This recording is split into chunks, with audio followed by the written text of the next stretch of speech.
A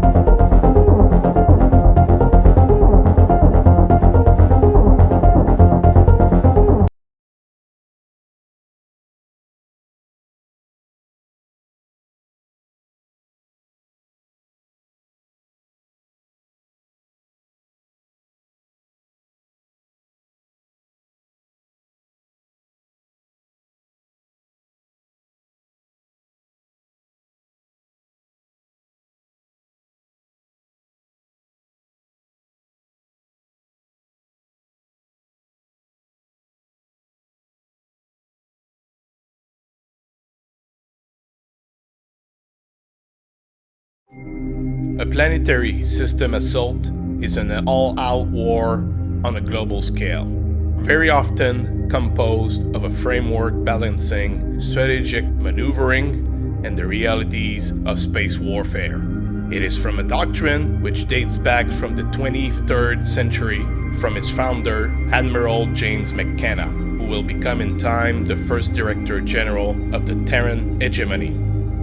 Since the dawn of the interstellar age of humanity, only two pieces of technology have made interstellar warfare possible: JumpShips and DropShips.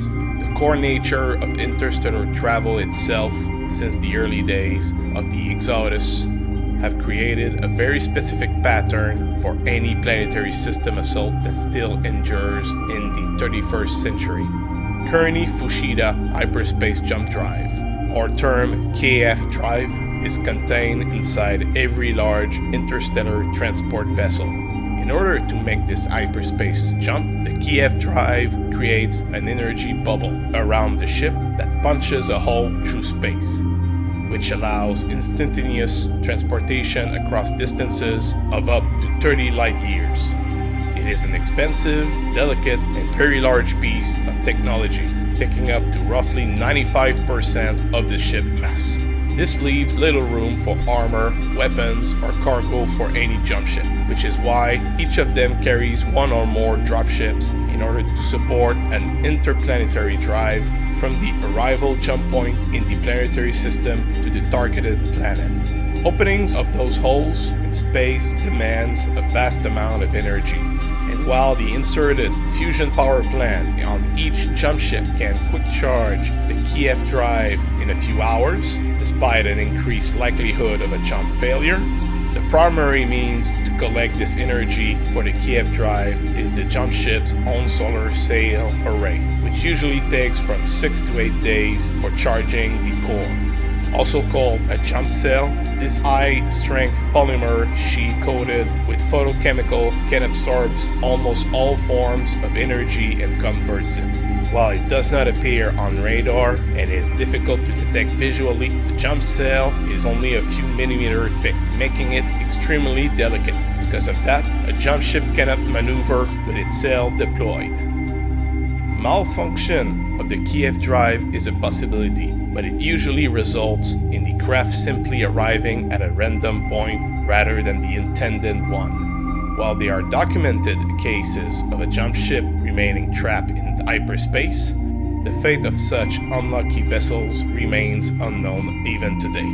And while some jump ship stores lithium fusion batteries to allow them to have an extra jump before the need to recharge, activating the KF drive too many times in rapid succession can still damage or destroy vital components.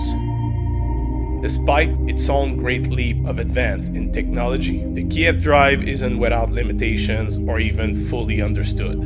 For one, any emerging or exiting jump ship creates a powerful electromagnetic EM pulse, which is easily detectable from any planet in the system with the simplest of sensors or radars within hours of the jump being made. Though it is still possible for an enemy jump ship to avoid detection, the means of accomplishing this feat are few and difficult to pull off.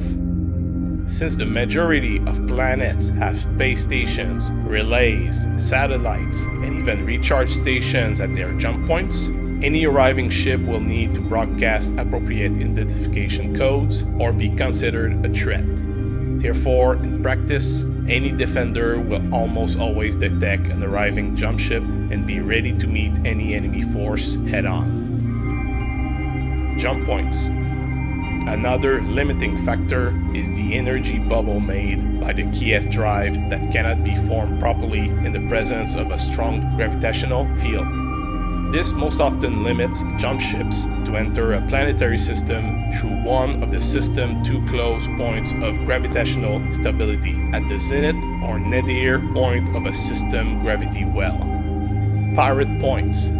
While the zenith and nadir are the most commonly used jump points, especially for civilian traffic, they are not the only options. Alternate jump points, called Lagrange points, exist in a sphere around the system star, as well as other points of gravitational stability in the system. However, unlike the zenith and nadir points, these non-standard points do not have fixed locations. The complex gravitational interaction between the system stars, planets, and other astronomical bodies means these non-standard points are constantly moving, appearing and disappearing at irregular intervals. This complexity makes calculating such points extremely difficult. Additionally, vessels using non-standard points stand with a far less chance of being rescued in the event of a malfunction than those using standard ones. For this reason, the non-standard points are generally used in emergencies or by crews seeking to conceal their arrivals in the star system, such as pirate vessels. This constant fact has earned ever since for those non-standard jump points the nickname of pirate points. Combat drop. After the jump ship arrives at the jump point, the dropships it carries detach from their docking collars and begin the long trip in system to the target planet. Depending on the size of the star and other factors, the trip can take hours, days, or even weeks in case of very large stars. A typical system transit takes a week to 10 days.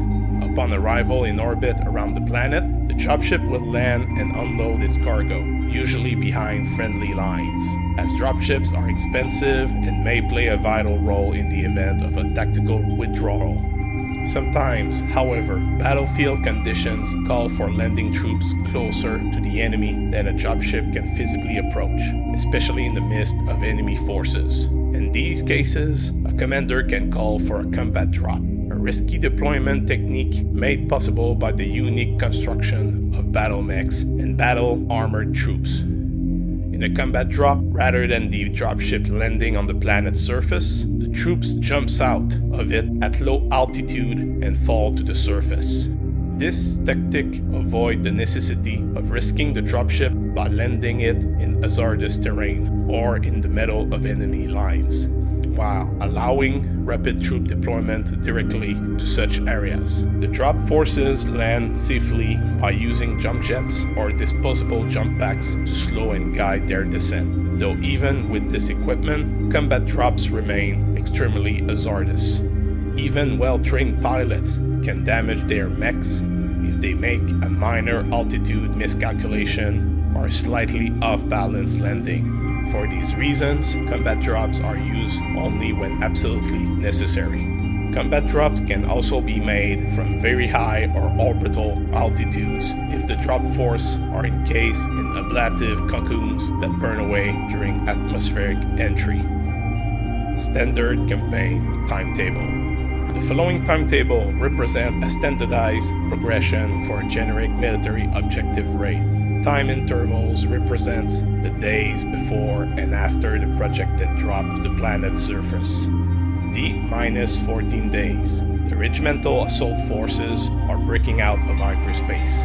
Because it is dangerous to use the Kearney-Fuchida drive inside a star system gravity well, the regiment dropships arrive more than approximately 640 million kilometers away from the target planet at the nadir or zenith jump point. Even with full sublight speed from the dropships, the attacking force will take nearly 2 weeks to reach its target. D-2 days. The regiment finally arrives in orbit around their invasion target. The The Aerospace fighters carried aboard its dropships launch and engage any enemy fighters in orbit. They will have to destroy or dry off these enemy fighters before their own battlemechs can prepare to land planet-wide. T-1 day. Once the defending aerospace forces are being defeated, the invasion force surviving fighters may be sent to attack any ground-based radar stations and missile batteries near the intended BattleMech regiment drop point. These installations are usually present on the most heavily defended of worlds, and most invasion commanders would prefer to not risk yet their fighters in atmospheric combat. D-Day, the drop day. The attacker's dropships enters the planet atmosphere and land on the surface. The invasion commander usually chooses a drop point several hundred kilometers away from the enemy battlemech garrison location, allowing him to organize his forces and repair any minor damage sustained during the landing operation. T+1 day. The battlemech regiment begins advancing against the nearest enemy positions. Light battlemech formations are detached to make lightning-fast raids against the planetary garrison, supply points, repair facilities, and surviving aerospace fighter bases. The rest of the regiment advance behind a screen of light and medium battlemechs to their main objective. D+2 days and beyond. The main invasion force makes contact with the defending planetary garrison. The defending battlemechs probably will have occupied positions in and around water sources such as lakes, streams, and shallow rivers. Because of its rarity, water can be sparse, and the side that controls the water has an obvious tactical advantage. And so, most of the fighting will take place around those positions in order to gain a strategic advantage. The garrison will have to hold out for at least 6 weeks before it can expect to receive any reinforcements from nearby allied systems. If they are badly outnumbered, the defenders may prefer to split up into small units, usually lance platoon size, and operate as a guerrilla force, harassing the invaders but refusing to engage in pitched battles. Aerospace fighters. Often possessing the firepower of a battlemech, the aerospace fighter is far more resilient than its conventional counterpart, and its ability to operate both in atmosphere and in space gives it the versatility that all commanders have used to their advantage for centuries. Aerospace fighters are able to screen or provide an escort for any spacefaring vessel to transport a ground force from their home star system to any targeted star system, with the intent of attacking any particular enemy force. They are an integral part of any mission, from an objective raid to a full-blown planetary invasion. Only their extreme expense, high technology level, and relative fragility when compared with battlemechs keep its pilots from unseating the mech warriors as the prestigious kings of the battlefield in the 31st century. In modern times, two classes of aerospace fighters are being in use. Those primarily employed across the human sphere, with variation and improvements, and the modular machines that gave the clans their initial edge, known as Omni-fighters. The lighter fighters' incredible speed and agility excel in reconnaissance and surgical strikes, while the workforce flexibility is specialized in dogfights and attacking an enemy air support. The heaviest of them will be employed as long-range bomber and an escort for dropships. Because their capacities are focused more on protection and firepower than speed and agility, they can even be used in attacking dropships and warships. Dropships. While the term was used in the 22nd century for cargo-carrying shuttles transported by the primitive JumpShip of the era, dropship was officially used in late 25th century to refer any interplanetary craft carried on the hull of a JumpShip which would drop free upon arrival to their destination. Records mention more than 250 different designs, but only 100 models currently remain in service throughout the Ionosphere.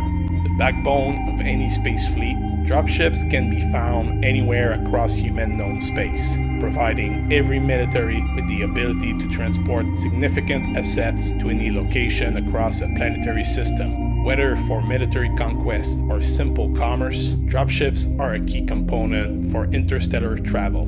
Dropships fill a broad range of mission roles, ranging from simple cargo supply ships to massive assault craft. Most also mount an impressive array of weaponry and armor.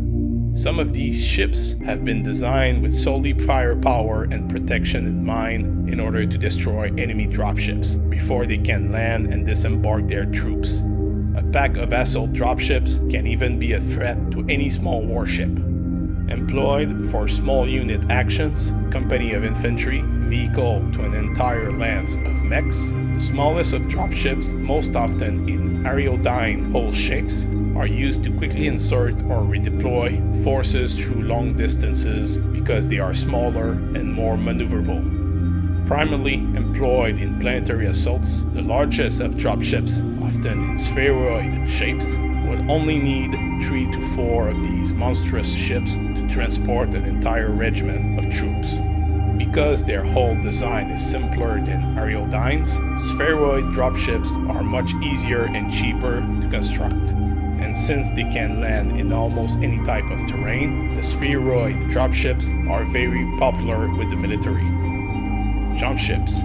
Despite its slender needle-like shape, a JumpShip is the only craft capable to provide the means for transportation between the far-flung star systems of the inner sphere, the periphery, and beyond.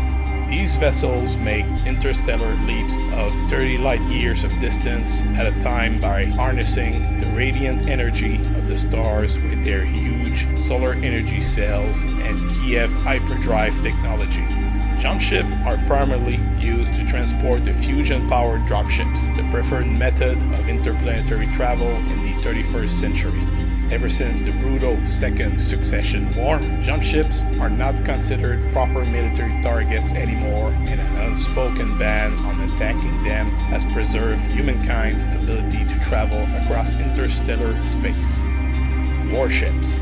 Some JumpShips, known as compact JumpShip or WarShips, are equipped with compact drive cores, which allows them to mount considerable armor and weapons as well as the massive interplanetary drives.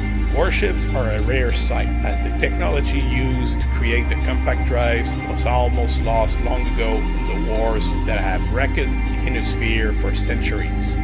WarShips, massing less than 750,000 tons and as close as 2 million tons, normally serves as escorts, providing protection for JumpShips and dropship fleets. Many space commanders also employ them as strategic assets, allowing them to accompany dropships all the way to the destination planet. Upon arrival, they establish a geosynchronous orbit that allows them to react to enemy troop movement on the ground with tactical orbital bombardments, or to the threat of incoming reinforcements. Like their naval counterpart dating back more than 1,000 years ago, warships fall into categories determined by their role. These terms have survived and been modified for the realities of warfare in space. Corvettes are the smallest warships, designed for extended operations, and most often see actions as raiders or convoy escorts. Destroyers occupy a similar niche as well, but they are more heavily armed. In addition to raiding and escort duty, destroyers often also guard orbital installations. Frigates serve as both picket vessels and escorts, but they can also operate as transports since they allow dropships to dock on their hardpoints. Cruisers constitute a diverse class of ships, as they have additional categories of light cruisers, heavy cruisers, and battle cruisers.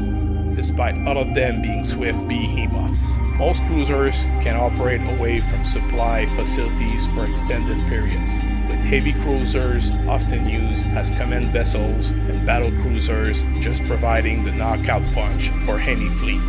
Battleships are the largest multi-million-ton leviathans, whose overwhelming armor and firepower gave rise to much of the mystique surrounding combat JumpShips. Any vessel of this class usually serves as the flagship for a fleet, leading assaults against enemy defenses and making breach for smaller craft to exploit. Space stations. Numerous orbital facilities colloquially known as space stations, serve a myriad of functions throughout the human-known space. From factories to habitats, shipyards to system defense stations, all of these facilities fall into one of the three broad groups: low orbit, geosynchronous orbit, or stable void stations. While it is a possibility to destroy them with the proper space vessels, most of the time designated dropships containing a huge amount of Marines will be attached on those stations in order to capture them and repurpose them for the invaders' need. While the expansions to space warfare with Battlespace and Aerotech weren't a huge appeal for this board wargame, it did provide an extensive and very important lore on humanity's capabilities for space travel inside the setting of Battletech. After all, space travel is essential in the transportation of material, goods, war gear, and people across the human sphere, as well as a way of communication and colonization. So while space battles won't get the same preferred treatment as the predominance of ground engagements in Battletech, it is still a key factor on how effective any ground military action can be, as well as maintaining the current status quo, the core stability of the interstellar states, and even the expansion, if not the survival, of humanity across the stars.